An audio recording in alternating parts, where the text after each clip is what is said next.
Hey there YouTubers, Chris Robson here. Today I thought I'd show you my 146th Mr. Men book reading. Mr. Rude, the rudest of the Mr. Men you'll ever meet. Heck, he's so rude, he'd make Annie and Cloudbell from Thomas the Tank Engine and Friends feel quite ashamed of him. And who can blame them? Mr. Rude is rude.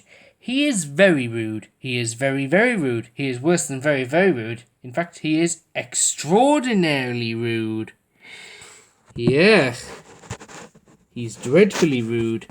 Dreadfully extraordinary rude.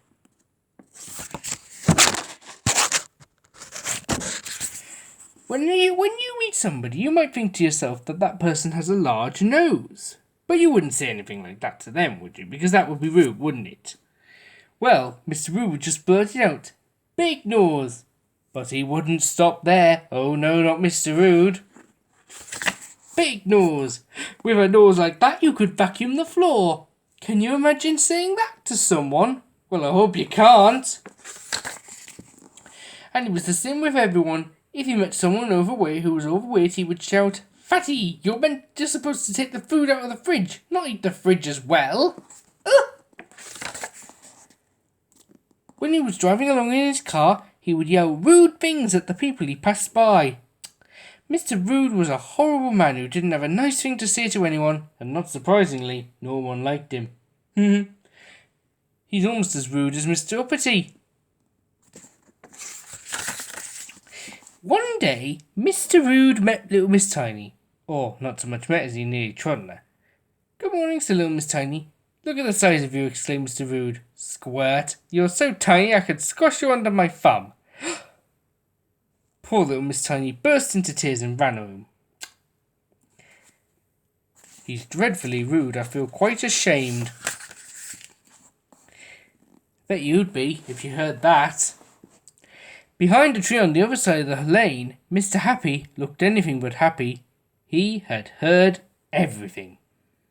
I think he's going to do something to teach Mr. Rude a lesson, don't you? Watch. The next morning, Mr. Happy was outside Mr. Rude's house, suitcase in hand. Mr. Happy knocked on Mr. Rude's front door. "Go away!" shouted Mr. Rude. Mr. Happy knocked again.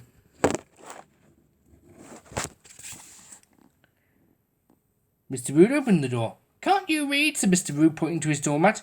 Mr. Rude's doormat did not say welcome like everyone else's doormat. Mr. Rude had crossed out welcome and then in large black letters had written "Go away" underneath. But Mr. Happy just smiled, barged past Mr. Rude and went into the living room. "Get out!" shouted Mr. Rude. Mr. Happy smiled an even larger smile and sat down in the armchair. Mr. Rude exploded. He ranted and raged for half an hour, but Mr. Happy sat calmly through it all, smiling. Yeah, I don't know what he's ranting and raging about, but it's certainly not written down here. Just as well, because it is a kids' book series, you know. Eventually, Mr. Rude went into the kitchen to make himself supper without offering any to Mr. Happy. And after his supper, Mr. Rude ranted and raged for a full hour. But whatever Mr. Rude called him, Mr. Happy took no notice. Finally, Mr. Rude turned out the lights and went upstairs without offering Mr. Happy a bed for the night.